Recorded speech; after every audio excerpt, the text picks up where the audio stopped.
Salam aleyküm. Facebook izləyiciləri. Hər kəs salamlayıram. Bax bura Mehdi Hüseynzadə Xırdalanda 26-cı məhəllədir. Yəni burada 4 dənə marketin düz ortasıdır ya. Bu su bataqlıqdır, dəhşətdir. Yəni bax o tərəfdə bazar stoydur qabağında. Onun yanında üzbəüz Ova market, yanında Rahat market. Bu tərəfdə də Araz market. Təsəvvür edin 4 dənə marketin düz ortası var belə bataqlıqdır, dəhşət. Keçiləsi deyil.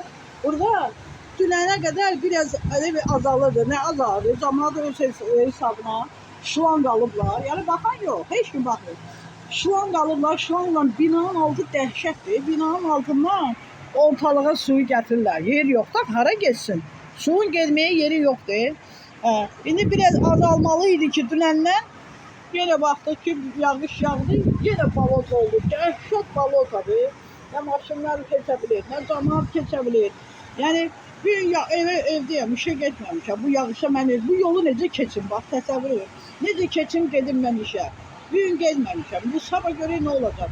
Baxan yoxdur. Heç kim baxmır. Nə icra baxır, nə su idarəsi baxır, nə bələdiyyə baxır, nə yol, heç kim baxmır. Bax belə qalmışıq əziyyətlə, ancaq baxmaq, bizə ancaq baxmaq yaraşır. Təsəvvür edin ki, nə gündədir bax buralar. Dəhşət balotadır. Yəni biraz su olsa cəhənnəm keçmək olar. Buraya heç sapok da yer. Sapokla da girsən batıb qalarsan valla. Sapokun içi suya düşər. Bax belədir valla. Nə bilim valla. Bu ölkə yaşamalı ölkədir.